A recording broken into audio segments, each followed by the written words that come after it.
There's a difference between hearing and listening. We can hear a lot of things, but when we're really listening, we're fully engaged, wanting to hear.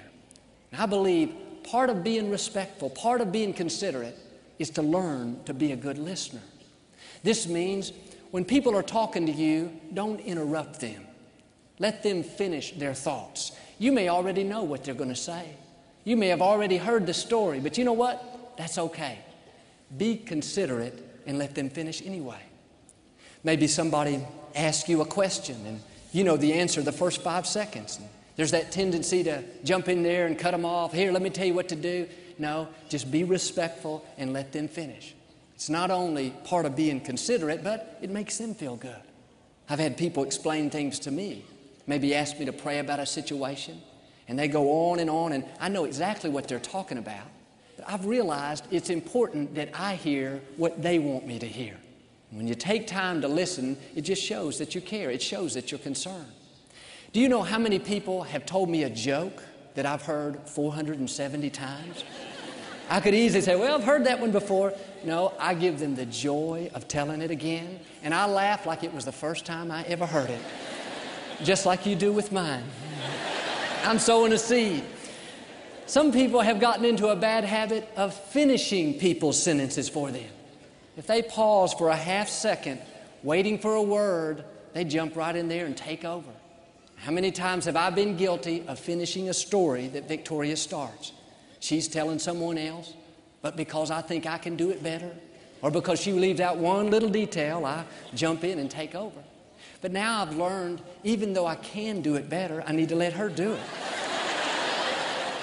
Be patient and show respect by allowing people to finish their thoughts. I'm trying to improve your relationships. I think I keep making mine worse. My personality type is if I miss an hour meeting, I like somebody to give me a 30-second overview. I don't like to know all the details. I don't want to know all the hows and whys. I just want the bottom line. Well, Victoria is exactly opposite. So when she tells me something, she gives me all the details, all the hidden meanings, what the people were wearing, what they had for lunch, what kind of mood they were in, what their cousin's uncle said. We're just different. And it's easy for me to want to be selfish and to think, I don't want to hear that. She needs to change. But I've realized that's important to her. And so when she's explaining something to me, I make myself relax and be at ease, knowing that me taking time to hear the details is adding value to our relationships. Now, I may only want a 30-second overview, and for some people in my life, that may be okay. But if I'm going to give Victoria what she needs, I've got to adapt and be willing to change.